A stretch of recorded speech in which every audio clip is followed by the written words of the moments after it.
இன்னைக்கு இஸ்ரேலோடு யுஎஸ்ஏ சேர்ந்து ஈரானை தாக்கக்கூடிய அந்த செய்திகளை நம்ம பார்க்குறோம்.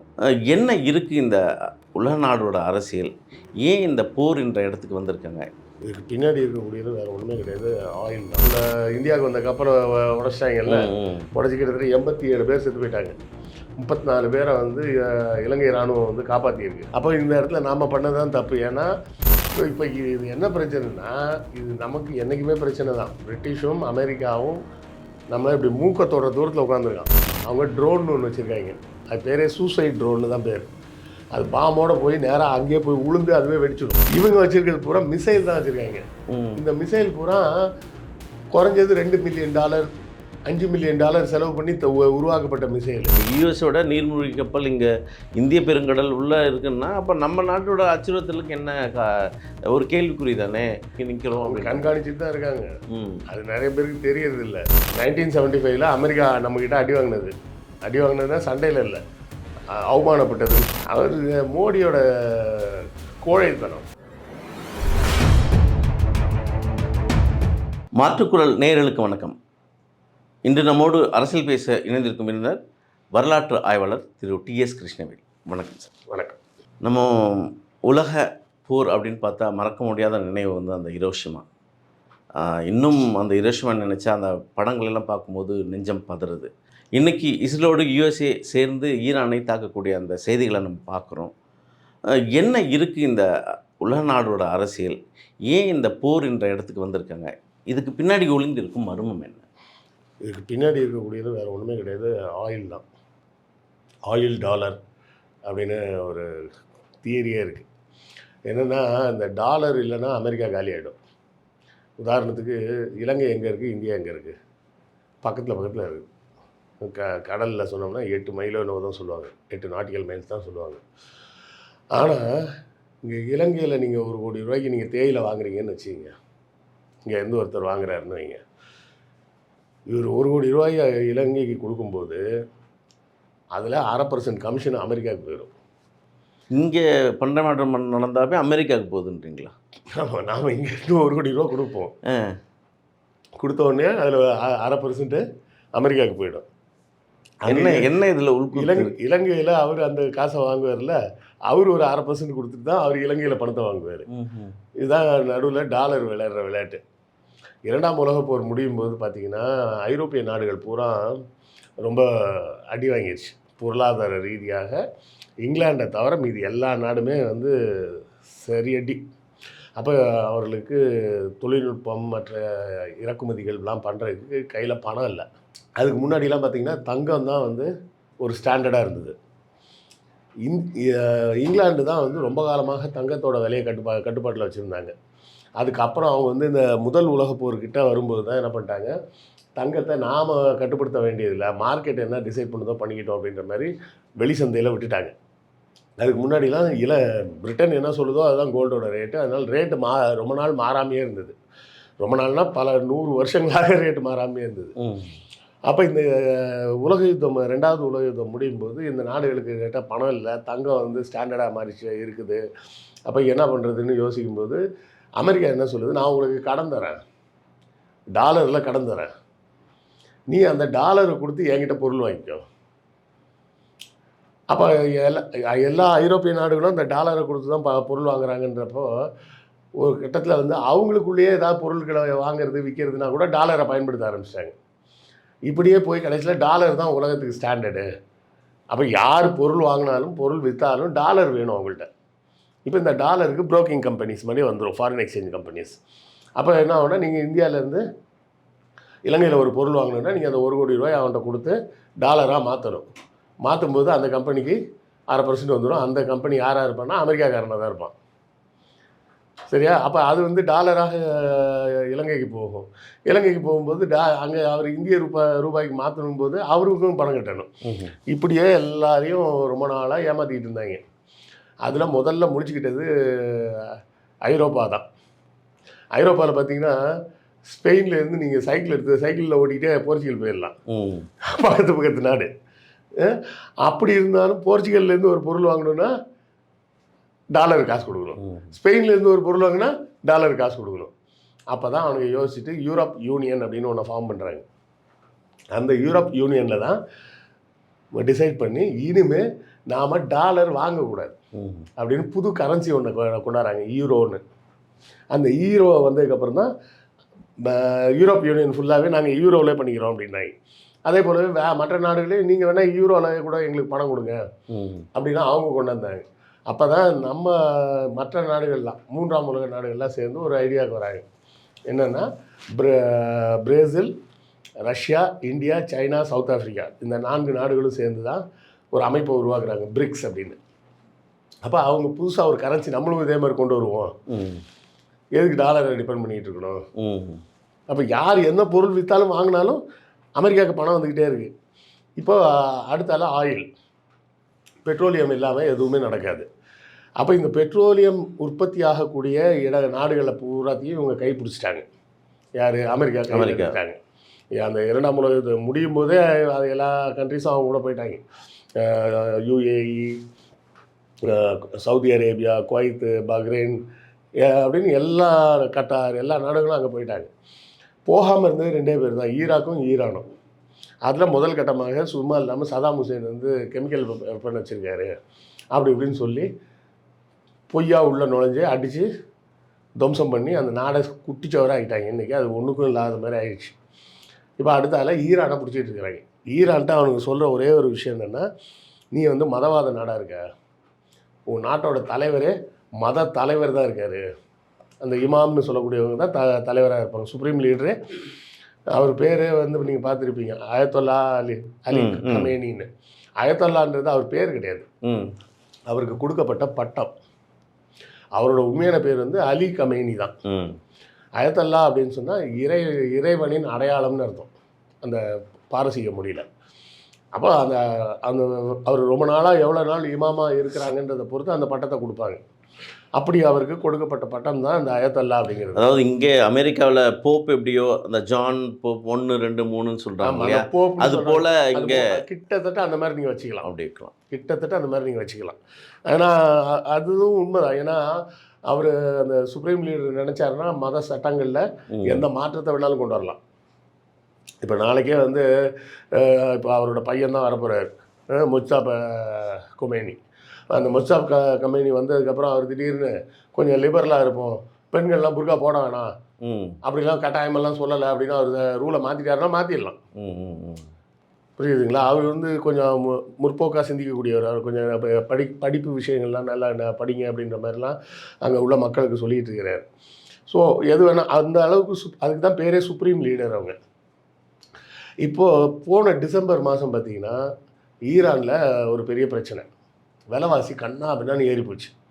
ஏன்னா ஈரான் மேலே பல்வேறு எக்ஸ்போர்ட் இம்போர்ட் தடைகள் அமெரிக்கா விதித்ததுனால பெரிய அளவில் எந்த நாடுகளும் ஈரானோட பிஸ்னஸ் பண்ணாது. ஒரு புரட்சி நடந்தது இல்லையா? ஆமாம், அது காரணம் வந்து விலைவாசி ஏறி போச்சு. இப்போ நமக்கு வந்து பார்த்திங்கன்னா $1 ஈக்குவலான இந்தியா பணம் வந்து 91 ரூபா இப்போ இன்றைக்கி. ஆனால் ஈரானில் எவ்வளோ தெரியுங்களா? அங்கே ரியால்னு ஒரு பணம் இருக்குது. $1 சமமான ரியால் வந்து எவ்வளோன்னா 15 லட்சம் ரியால். அதிகமாக இருக்கா? ரொம்ப அதிகமாக இருக்குது. டாலரை காட்டிலும் இது அதிகம். அவங்க நாட்டு பணத்தை வச்சு எதுவுமே வாங்க முடியாது. அது ஏன் அப்படி? அது ஏன்னா அவங்கள்ட்ட டாலரே இல்லை. வேறு நாடுகள் அவங்க கூட வியாபாரம் பண்ணாதானே, புரியுதுங்களா? அப்போ ஈரான் கூட வியாபாரம் பண்ணிக்கிட்டு இருந்தது மொத்தம் 3 நாடுகள் தான், இந்தியா, சைனா, ரஷ்யா. நம்மக்கிட்டே ஈரான் என்ன சொல்லுச்சு, நீங்கள் இந்தியன் ருப்பீஸ்லேயே பணம் கட்டுங்க, நாங்கள் அப்படியே வாங்கிக்கிறோம். ஏன்னா டாலர் வந்து அந்த டாலரை வச்சாலும் அவங்களுக்கு யூஸ் கிடையாது, அதனால் இந்தியன் ருப்பியிலே கொடுத்துருங்க, அதுக்கு அந்த இந்தியன் ருப்பியிலேயே நாங்கள் உங்கள்கிட்ட இம்போர்ட் பண்ணிக்கிறோம் அப்படின்னு ரஷ்யாவும் அதே மாதிரி ஒத்துக்கிட்டாங்க. அப்புறம் நமக்கு மேலே இப்போ டாரிஃப்லாம் போட்டு மோடிஜி உடனே ஓகேன்னு கையெழுத்து போட்டு கொடுத்துட்டு வந்துட்டாரு. இப்போ சைனாவும் ரஷ்யாவும் மட்டும்தான் ஈரானோட வணிக தொடர்பில் இருக்குது. அப்போ இந்த அளவுக்கு பணம் வீக்கம் அதிகமாகும் போது அதான் என்ன ஆகுது, மக்களுக்கு பொருட்கள் வாங்கிறதுக்கு பொருளும் இல்லை. அப்படி பொருள் இருந்தாலும் அது கண்ணா பின்னான்னு ரேட்டில் இருக்குது. சாதாரணமாக ஒரு முட்டை வந்து 300 ரியால் விற்குமா, ஒரு முட்டை வாங்குறதுக்கு 300 ரியால் வேணும்னா எங்கே போவாங்க? அப்படி விலைவாசி ரொம்ப ஜாஸ்தியானதுனால ஒரு பெரிய போராட்டம்லாம் நடந்தது, ரியாட் மாதிரி நடந்தது.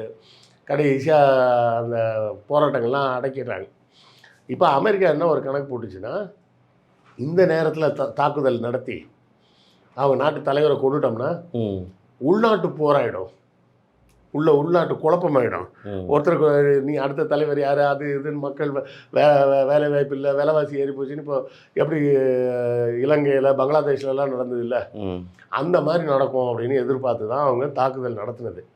அது என்ன ஆகிப்போச்சு, ரிவர்ஸில் போயிடுச்சு. ம் மக்கள் எல்லாம் ஒன்றா சேர்ந்துட்டாங்க.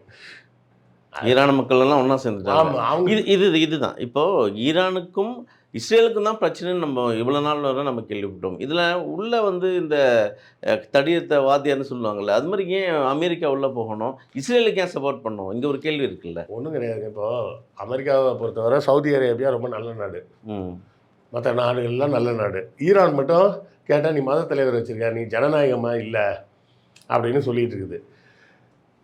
நான் கேட்குறேன், ஈரானில் ஜனநாயகம் இல்லை, ஓகே, மத தலைவர் தான் ஆட்சி பண்ணுறாரு. உனக்கு நட்பாக இருக்கிற நாடுகளில் பூரா ஜனநாயகம் இருக்கா? அங்கே பூரா மன்னராட்சி நடக்குது. மத தலைவராது மாறலாம், மன்னராட்சினா மாறவே மாறாது, அவன் குடும்பம் தானே வரும். சரி. புரியுதுங்களா? ஒரு மத தலைவர் இருக்காரு, அவர் செத்துட்டாரு, அவருக்கு பிள்ளைங்க இல்லைன்னா வேற ஒரு மத தலைவர் வருவார். அரபு நாடுகள் எடுத்தாவே அது மன்னரோட ஆட்சி தானே. எல்லா நாடுமே மன்னர்கள் தானே. சவுதி அரேபியாவில் ஒரு மன்னர், அங்கெல்லாம் அப்போ ஜனநாயகம் வேண்டாமா? நீ ஜனநாயகத்தை காப்பாற்ற போகிறேன்னு அமெரிக்கா சொல்லுதுன்னா, அப்போ குவைத்தில் ஜனநாயகம் வேணாமா, கத்தாரில் ஜனநாயகம் வேணாமா, துபாயில் ஜனநாயகம் வேணாமா, ஈரானில் மட்டும்தான் ஜனநாயகம் வேணுமா அப்படின்னு தானே கேட்கணும்.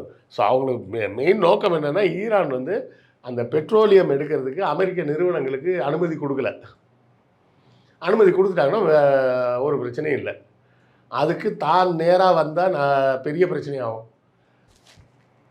அமெரிக்காவே நேராக உள்ளே வந்தால் அது பெரிய பிரச்சனையாக மாறும். ஏன்னா ரஷ்யா அப்புறம் உள்ளே வரும், சைனா உள்ளே வரும். அப்போ அதுக்கெல்லாம் இல்லாமல் பக்கத்தில் குட்டியாக ஒருத்தரை விட்டு நீ போய் அடிச்சுட்டு வா அப்படின்னா அவனை விட்டு வம்பளுக்கிறது. அப்படி தான் இஸ்ரேலை வச்சுட்டு வம்பளுக்கிறது. இஸ்ரேலுக்கு தனியாக இயங்கிறதுக்கு எதுவுமே கிடையாது. சரிங்களா? இந்த போர்லேயே அமெரிக்கா பண்ண பெரிய தப்பு என்னென்னா, 28ஆம் தேதி தொடங்கிய இந்த தாக்குதல் இன்னையோட 6 நாள் ஆயிடுச்சு. சரியா? அமெரிக்க இராணுவத்துறையிலேருந்து என்ன சொல்கிறாங்க, இந்த தாக்குதல்கள் இன்னும் ஒரு 10 நாள் போச்சு தொடர்ந்ததுன்னா ஈரானை எதிர்த்து அடிப்பதற்கு நம்மக்கிட்ட போதுமான ஏவுகணைகள் ஸ்டாக்கில் இல்லைன்னு சொல்லுது. இன்னொரு விஷயம் கேள்விப்பட்டேன், கிட்டத்தட்ட ஒரு நாளைக்கு $2 பில்லியன் கணக்கில் அமெரிக்கா செலவு செய்யுது ஈரானை அடிக்க அப்படின்னு ஒரு புள்ளி சொல்லுது. அது எப்படி பார்க்குறீங்க? அது உண்மையா? 2 மில்லியன் இல்லை, கிட்டத்தட்ட 2 பில்லியன். Billion B. அது என்ன பிரச்சனைன்னு கேட்டிங்கன்னா, ஈரானோட தாக்குதல்கள் வந்து காஸ்ட்லியான ஏவுகணைகள் கிடையாது. அவங்க ட்ரோன் ஒன்று வச்சுருக்காங்க, அது பேரே சூசைட் ட்ரோன்னு தான் பேர். அது பாம்போடு போய் நேராக அங்கேயே போய் உளுந்து அதுவே வெடிச்சிடும். சரியா? இவங்க வச்சுருக்கிறது பூரா மிசைல் தான் வச்சுருக்காங்க. இந்த மிசைல் பூரா குறைஞ்சது $2 மில்லியன் $5 மில்லியன் செலவு பண்ணி உருவாக்கப்பட்ட மிசைலு. இவன் விடுற ட்ரோன்லாம் பார்த்திங்கன்னா $2000 தான். ஸோ அப்போ யோசிச்சு பாருங்கள், $2000 செலவில் செஞ்ச ஒரு ட்ரோனை காலி பண்ணுறதுக்கு இவன் $2 மில்லியன் ரெடி பண்ண மிசைல் அனுப்ப வேண்டியிருக்கு. அனுப்பலைன்னா அது வந்து உளுந்து வெடிக்கும், வெடித்தா அங்கேயும் சேதமாகும்.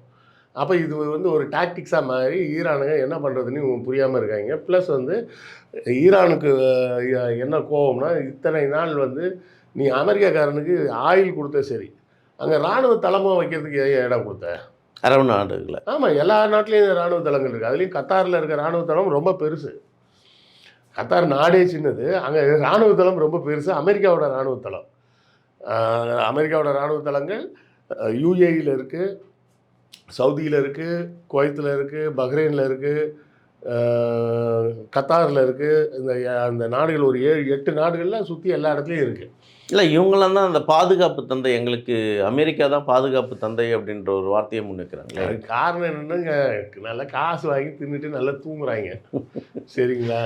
எவனாவது அதெல்லாம் முஸ்லீம்ஸே சொன்னால் ஒத்துக்க மாட்டாங்க, அவெல்லாம் முஸ்லீம் நாடுன்னு சொன்னான். புரியுதுங்களா? முஸ்லீம்ஸே வந்து அது முஸ்லீம் நாடுன்னு சொன்னால் ஒத்துக்க மாட்டாங்க. துபாயில் உங்களுக்கு என்ன கிடைக்குமே வேணுமோ எல்லாமே கிடைக்குதுன்றாங்க. நான் ஒரு தடவை எனக்கு ஒரு ஆஃபர் வந்தது முன்னாடி, இப்போ இல்லை, நான் சொல்கிறது ஒரு 2008-09 அந்த காலகட்டத்தில் துபாயில் எனக்கு ஒரு ஜாப் ஆஃபர் வந்தது. நான் அது முஸ்லீம் கண்ட்ரினாங்க, அங்கே போய் உட்காந்துக்கிட்டு அங்கே சரக்கு அடிக்கக்கூடாது, தண்ணி அடிக்கக்கூடாது, படம் பார்க்கக்கூடாது, சினிமா பார்க்கக்கூடாதுன்னு இருப்பாங்க. இந்த கருமத்துக்கு அதுக்கு அங்கே போயிட்டு இங்கேயே இருந்துக்கலாம் நம்ம அப்படின்ட்டு நான் வரலன்ட்டேன். அப்புறம் ஒரு நாள் பேசிகிட்டு இருக்கும்போது ஒரு நண்பர் அங்கே வேலை பார்த்த நண்பர்கிட்ட பேசிகிட்டு இருக்கும்போது அப்போ நான் கேட்டேன். எனக்கு கூட வந்து ஏன் நான் தான் போகல இது மாதிரி சொன்னேன். "சார், என்ன தலைவா மிஸ் பண்ணிட்டீங்களே, நம்ம ஊரில் கிடைக்காத சரக்குலாம் அங்கே கிடைக்கும்" அப்படின்றான். நீங்கள் மெட்ராஸில் சென்னையில் என்னெல்லாம் கிடைக்காதுன்னு நீங்கள் நினைக்கிறீங்களோ அதெல்லாம் கூட துபாயில் கிடைக்கும். நீங்கள் அதுக்காக தான் போகலன்னா நீங்கள் மிஸ் பண்ணிட்டீங்க அப்படின்றாப்புல. அது மாதிரி அதுவும் ராஜா, அந்த ராஜான்னு சொல்லணும்னு பார்த்தீங்கன்னா ஒவ்வொருத்தரும் 10 பொண்டாட்டி 15 பொண்டாட்டி கல்யாணம் பண்ணிக்கிட்டு ஒரு சொகுசான வாழ்க்கையை வாழறாங்க. ஆமாம். அந்த நாட்டு மக்களுக்கு எதுவும் கிடைக்கிறது இல்லை. இவங்க ஜாலியாக இப்போ ஒன்றும் இல்லைங்க. யுஏஇன்னு சொல்கிறோம்ல, யுனைடெட் அரப் எமிரேட்ஸ், அதோட மொத்த ஜனத்தொகை வந்து பார்த்திங்கன்னா 11 மில்லியன் தான். 11 மில்லியன் அப்படின்னு சொன்னிங்கன்னா 1,10,00,000 பேர். அதில் 1 கோடி பேர் வெளிநாட்டுக்காரன். மிச்சம் 10,00,000 பேர் தான் அவங்க உள்ளூர்காரன். அப்போ யோசிச்சு பாருங்க, சென்னை ஜனத்தொகையை விட கம்மியாங்க. சென்னையே ஆல்மோஸ்ட் 1 கோடி வந்துருச்சு. அங்கே மொத்த நாட்டிலே அவ்வளோதான் ஜனத்தொகை. அப்போ அவனுக்கு என்னென்னா, நமக்கு ஏதோ காசு வந்தால் போதுன்ற மாதிரி அவனுக்கு உட்காந்துருக்குறாங்க. இப்போ இந்த இவங்க அமெரிக்க மிலிட்ரி பேஸில் பூரா குண்டு போட்டதில் எல்லாம் அலறி போய் உட்காந்துருக்காங்க. அமெரிக்கா நம்மளை காப்பாற்றணும்னு நினச்சா அமெரிக்கா தன்னையே காப்பாற்றிக்க முடியல. அவனோட இராணுவ பேஸை ஒன்றும் பண்ண முடியலையே, என்ன பண்ணுறது அப்படின்னு முழிக்கிறாங்க. இப்போ கடைசியாக துருக்கி மேலேயும் குண்டை போட்டிருக்காங்க இன்றைக்கி காலையில் தான். ஈரான். ஆமாம். அதுக்கு காரணம் வந்து இந்த கப்பல், இந்தியாவுக்கு வந்த கப்பலை உடைச்சிட்டாங்கல்ல. உடச்சி கிட்டத்தட்ட 87 பேர் செத்து போயிட்டாங்க. 34 பேரை வந்து இலங்கை இராணுவம் வந்து காப்பாற்றியிருக்கு. அப்போ இந்த இடத்துல நாம் பண்ணதான் தப்பு. ஏன்னா இந்தியாவுக்கு தான் அந்த கப்பல் வந்திருக்கு.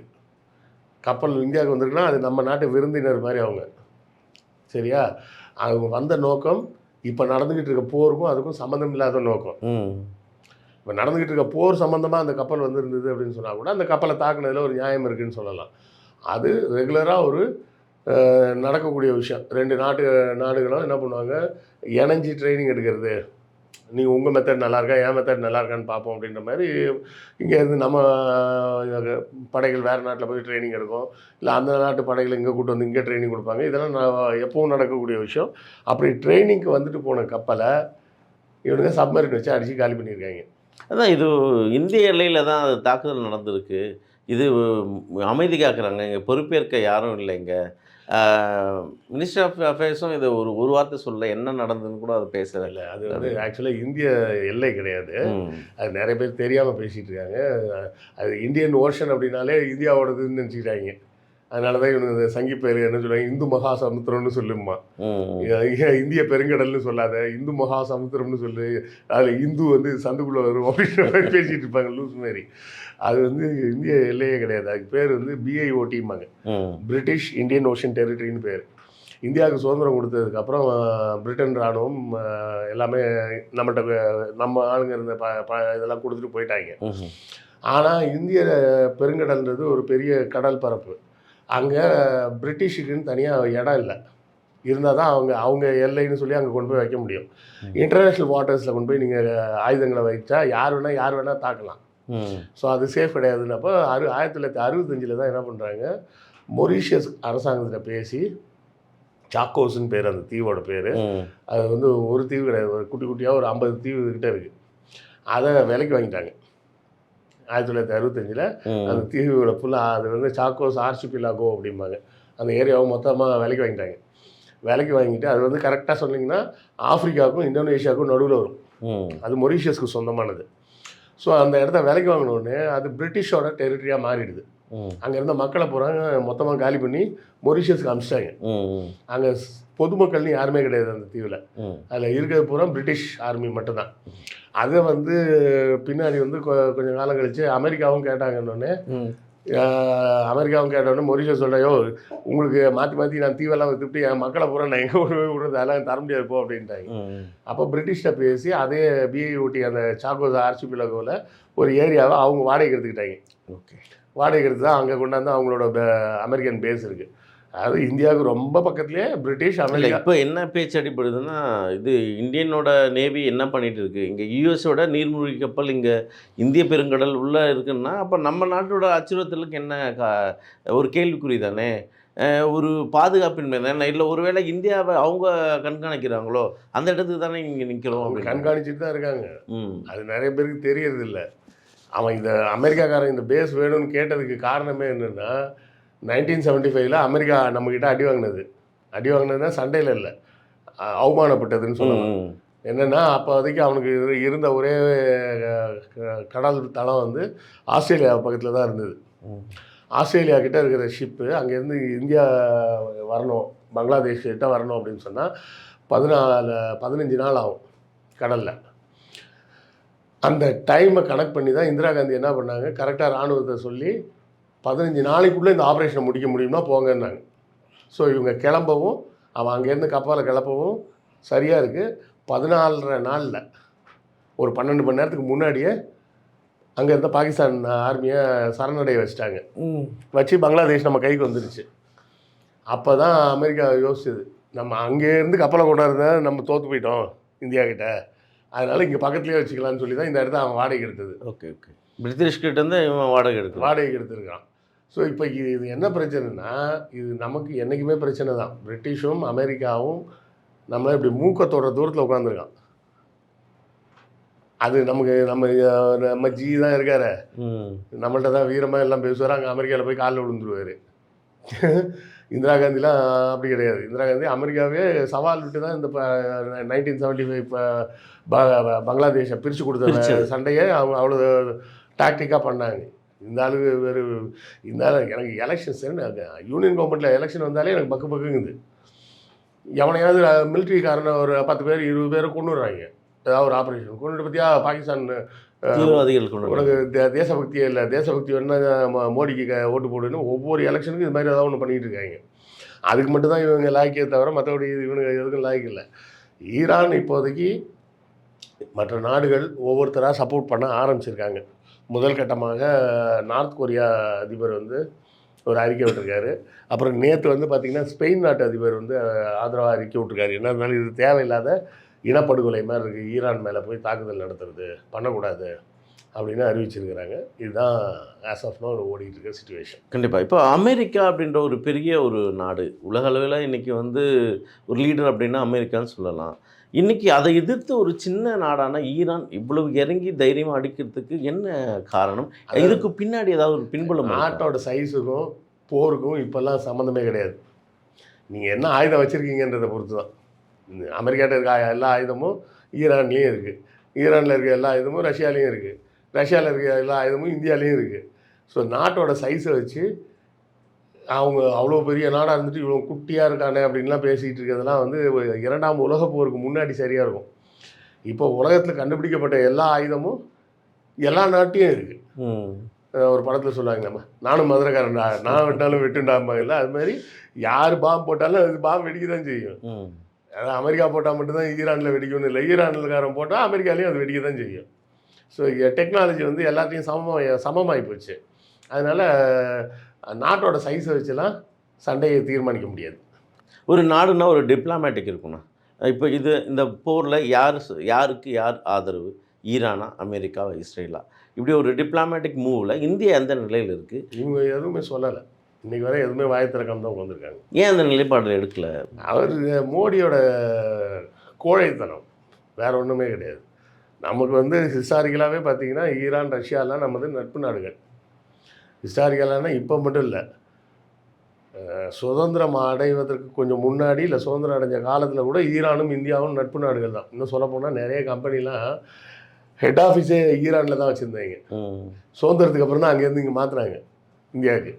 அந்த அளவுக்கு ஈரானோடு நமக்கு வரலாற்று ரீதியாகவே தொடர்பு உண்டு, ஒரு உறவு இருந்திருக்கு. ஆமாம், நமக்கு கேள்விப்படுறோம்ல, ரொம்ப ஃபேமஸான ஒரு குரூப் ஹிந்துஜா குரூப்னு, அதோட ஹெட் குவார்ட்டர்ஸ் ஈரானில் தான் இருந்தது. அப்புறம் தான் இந்தியா சுதந்திரம் அடிச்சதுக்கப்புறம் தான் அங்கேருந்து ஹெட் குவார்ட்டர்ஸே மாற்றினாங்க. ஸோ அந்த அளவுக்கு நமக்கு பாரம்பரியமாகவே ஈரானோடு ஒரு தொடர்பு இருக்குது.